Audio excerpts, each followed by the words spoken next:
Cześć! Witam serdecznie na moim kanale. Mam na imię Maria. Jestem teraz w pobliżu centrum handlowego M1, to krakowska dzielnica Cieszyny. Dzisiaj po raz pierwszy na moim kanale będą goście. Po raz pierwszy w swoim życiu będę nagrywać wywiad. Bardzo martwię się, dlatego proszę o wsparcie lajkiem. Przedstawię Wam dwoje fajnych, młodych ludzi, którzy robią świetną kawę. Powiedziałabym, że ta kawa jest jedna z najlepszych w Krakowie. Porozmawiamy o tym biznesie, o trudnościach, które napotkali i napotykają oni w swojej dziedzinie działalności. No i oczywiście o dochodach i o sukcesach. Zaczynajmy!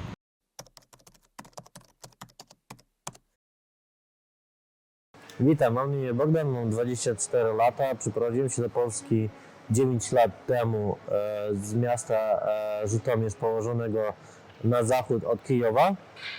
Przyczyną przeprowadzki to tak naprawdę była decyzja moich rodziców o studiach w Polsce, gdzie 4 lata ja zdobywałem wiedzę o weterynarii w Radomiu, a później się przeprowadziłem do Krakowa, gdzie teraz z Aliną prowadzimy tą kawiarnię. Mam na imię Alina.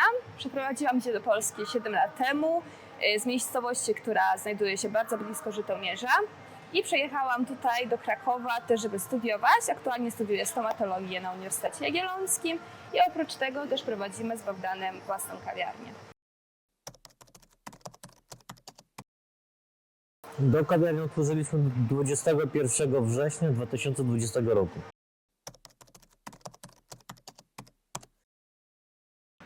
O dziwo, pomysł pochodzi nie ode mnie i Bogdana, pomysł pochodzi od mojej mamy. I to wynika z tego, że my z Bogdanem przez wiele lat pracowaliśmy w gastronomii i pracowaliśmy jako kelnerzy, co jest dosyć ciężką, męczącą pracą, bardzo długo trzeba stać na nogach. I moja mama zawsze się przejmowała tym, jak my się czujemy pracując na takiej pracy. I w pewnym momencie ona sugerowała nam zmianę pracy lub ewentualnie się zastanowić, czy nie chcemy mieć coś swojego. I właśnie ten pomysł o otwarciu jakiegoś własnego lokalu pochodzi od mojej mamy. I my w sumie dosyć na poważnie odreagowaliśmy na tą propozycję i od razu pomyśleliśmy o otwarciu swojej kawiarni. No i właśnie stąd pochodzi pomysł o otwarcie kawariat. Wyrazimy się tym, że to jest jedyna kawiarnia specialty w galerii handlowej.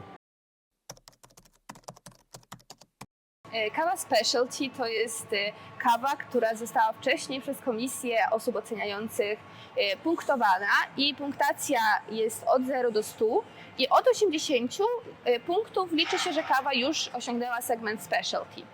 I generalnie kawa specialty najczęściej to są single i to jest kawa, która pochodzi z jednego kraju, ona musi pochodzić z jednego rejonu, to musi być jedna plantacja, rok zbioru musi być też jeden i do tego też ta kawa musi być oczyszczona od wszystkich zanieczyszczeń. Bardzo często w kawie są piasek, glina na przykład. Też bardzo ważne jest później palenie tej kawy, czyli jak jakościowo ona jest wypalona, jaki stopień palenia jest. I później komisja dostaje kawę suchą, czyli ziarna, później zmieloną suchą kawę, później nawilżoną i dopiero później espresso. I te wszystkie etapy po kolei się ocenia. Ocenia, jakie kawa ma aromaty, jakie ma smakowe nuty i później na podstawie tych wszystkich rzeczy kawa dostaje swoją punktację.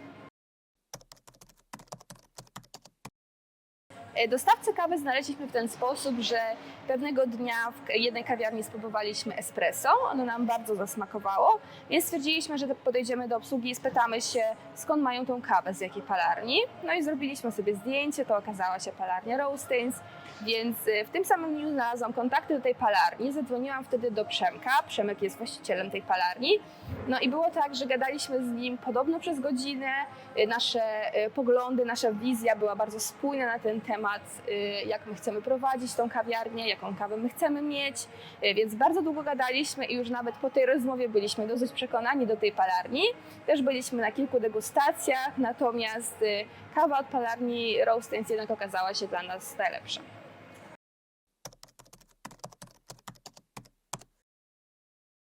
Rzeczywiście to zależy od tego, co preferuje każda osoba. My na przykład w naszej kawiarni jednak sugerujemy jeden podział.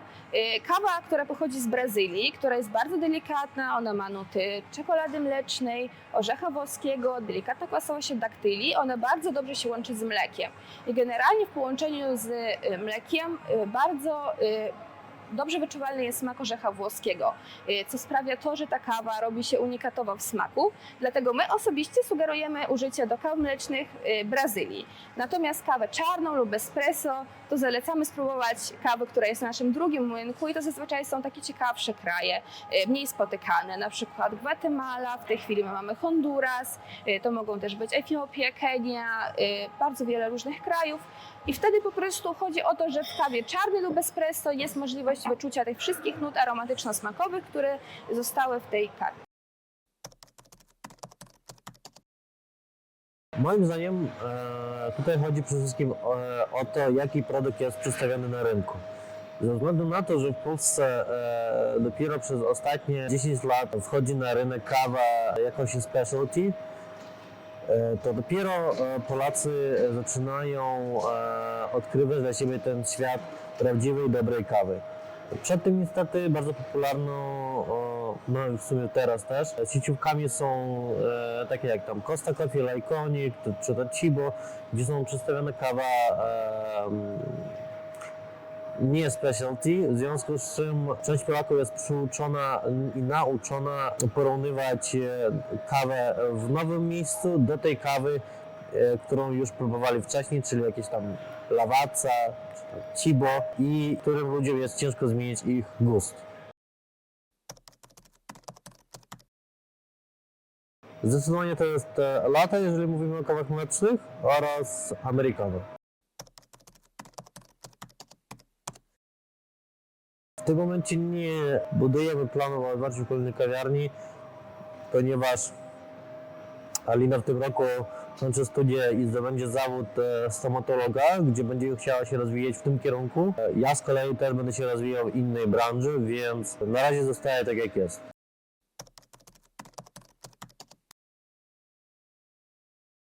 My mamy dosyć duże grono naszych stałych klientów, którzy zostali z nami jeszcze z czasów pandemii na przykład.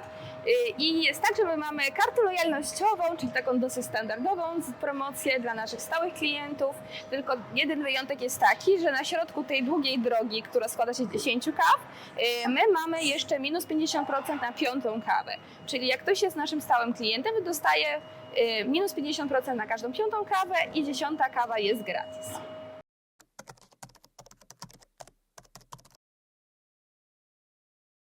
Nie. Przez otwarcie Lajkonika nie było odczuwalna różnica w obrotach, jednakże warto jest zaznaczyć, że konkurencja na rynku jest ogromna i teraz nie wystarczy wyróżnić się jakością na tle sieciówek, to wiadomo, tylko że jest coraz więcej tych kawiaren specialty, gdzie oprócz jakości, która jest coraz częściej oferowana, trzeba zaproponować ludziom więcej. I to jest najważniejsze w tym biznesie.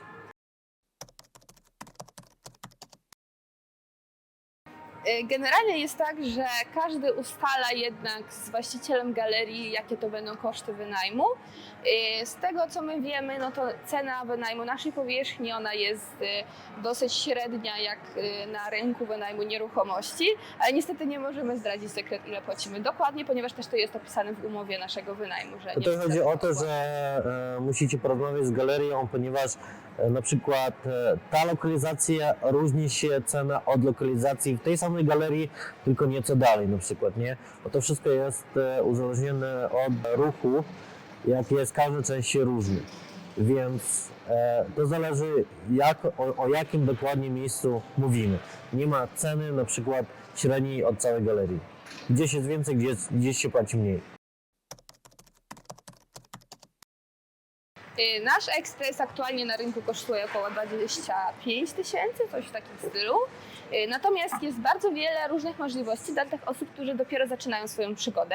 Zacznijmy od tego, że jest ogromny rynek ekspresów używanych, tylko nie polecam kupowanie z takich stron jak na przykład OLX, czyli z drugiej ręki, ponieważ najczęściej one nie są sprawdzone przez specjalistów, mogą posiadać jakieś zanieczyszczenia, niesprawności, więc polecamy kupować już od profesjonalistów, którzy naprawiają, robią renowację tego ekspresu i wtedy dopiero sprzedają te ekspresy już jak oczyszczone, całkiem naprawione i w bardzo dobrym stanie.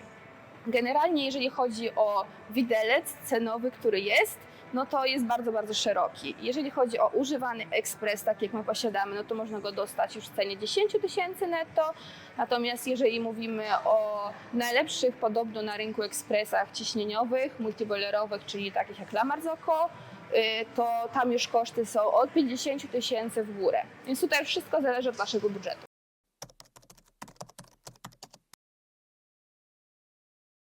Tutaj wydatków jest wiele. Oczywiście woda i prąd to są koszty zmienne, które są uzależnione od ilości sprzedanych kaw, jak długo jest otwarty lokal i tak dalej.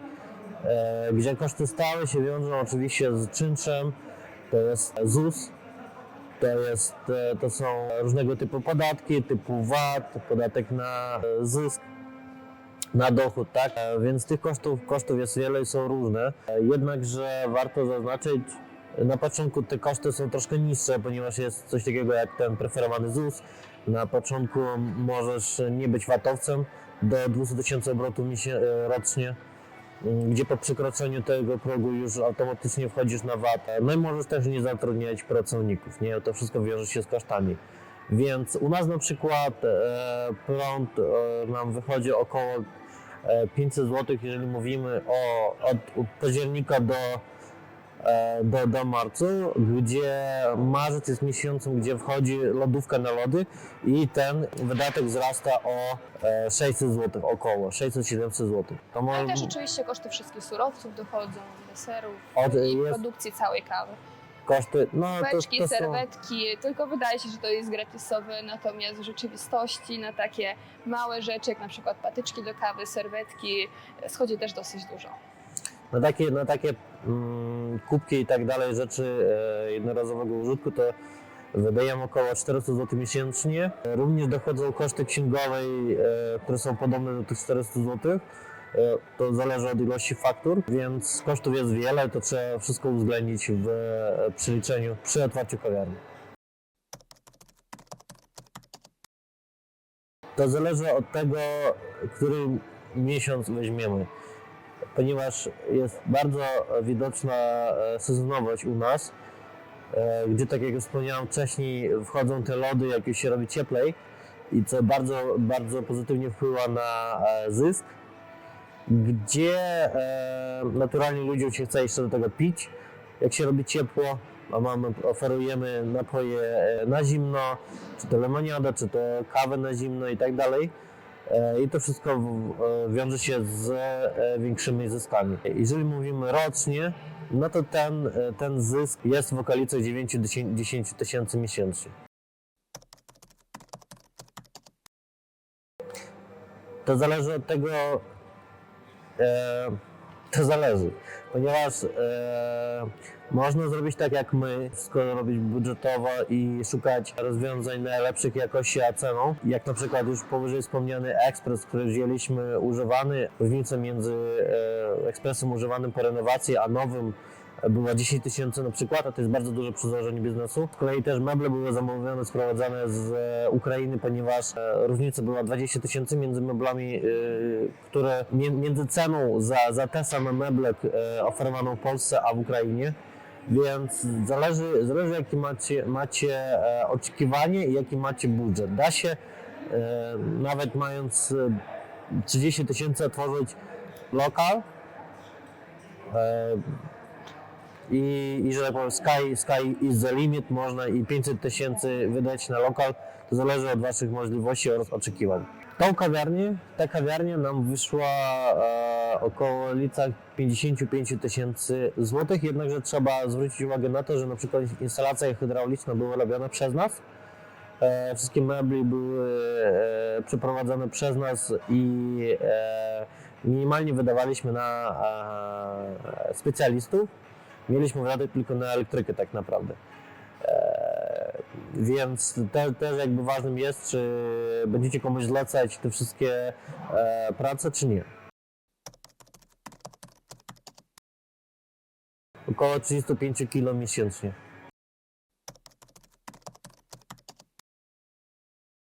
Generalnie jest tak, że kiedy my się otwieraliśmy, to byliśmy dopiero po pierwszej fali koronawirusa i tak sobie myśleliśmy, że raczej ta fala już będzie ostatnia, dlatego zadecydowaliśmy się, żeby otworzyć tutaj kawiarnię.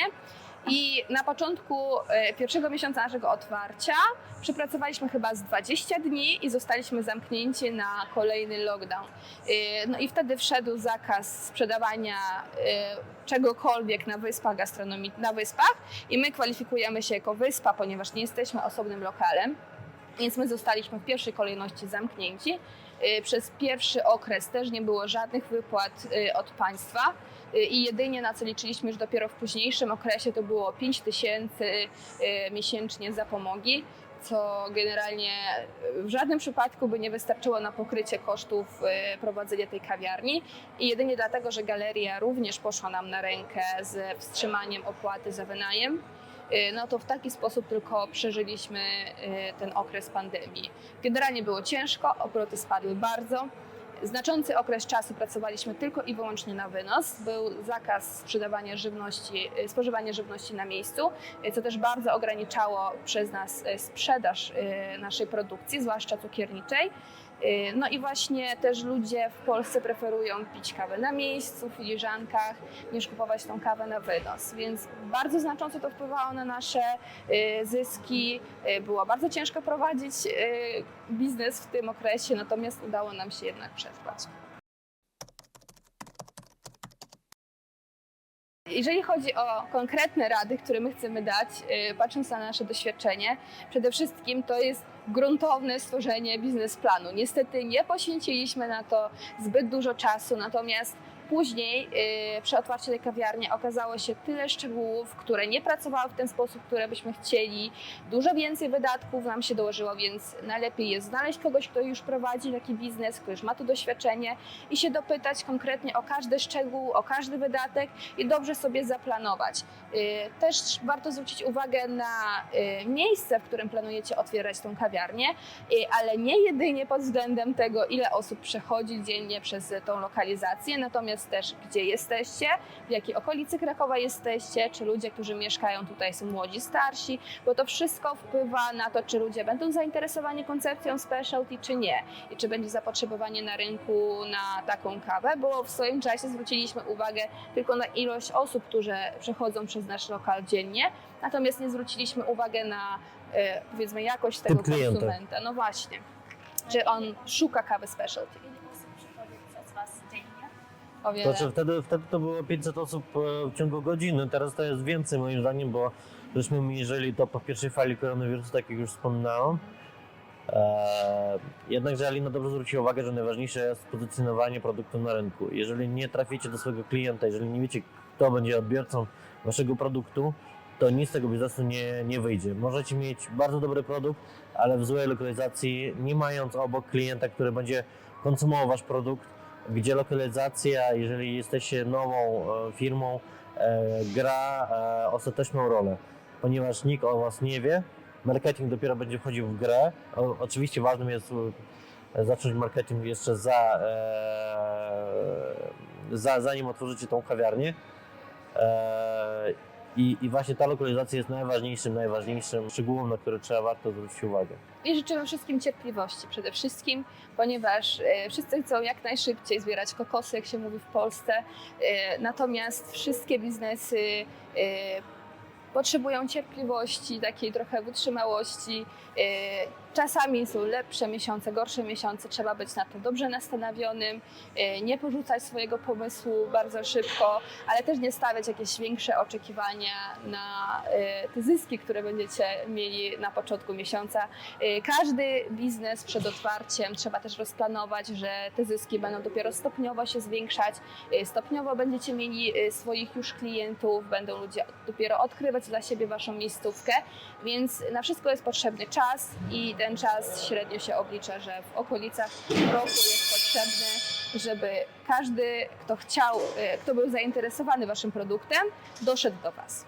Więc cierpliwość. Oraz warto już na początku, jeszcze zanim zamawiacie cokolwiek, wybrać formę działalności, wybrać formę opodatkowania, gdzie przy zamawianiu na przykład sprzętu czy czegokolwiek będziecie mogli to wziąć na fakturę, gdzie później wbić to do VAT-u i tak dalej, zmniejszyć swoje koszty. Jeżeli nie, to tego nie robić, musicie to wszystko przemyśleć. Przeliczyć najlepiej. Przeliczyć, co Wam się będzie bardziej opłacało. Lepiej wydać te 200-500 zł na tego radcę podatkowego, który Wam powie najlepszą ścieżkę, niż stracić te 1000 zł, które na pewno stracicie, jeżeli dobrze nie podejdziecie do tego pytania. Ważnym jest też mieć poduszkę, minimalnie 3-miesięczną poduszkę, jak ja teraz widzę, trzeba mieć na swoje potrzeby. W ogóle nic najlepiej przez pierwszy czas nie wypłacać zysków, tylko przed otwarciem biznesu zrobić 3-miesięczną poduszkę minimalnie na swoje przeżycie, nawet gdyby ta kawiarnia nic nie zarabiała, nie? Ale musicie to zakładać, że jeżeli byście tam nie pracowali, to też ono może nieść straty. Też musicie to zakładać, nie? Z czego będziecie te straty pokrywać. I to jest bardzo ważne, byście przez pierwszy okres nie myśleli się na tym, jak najwięcej zysków wyciągnąć, z czego będziecie żyć, tylko spokojnie mogliście się zastanowić, co jest ok, a co jest do zmiany, bo zawsze wyjdzie, jak się mówi, w praniu i coś będzie do zmiany. I musicie być na to przygotowani.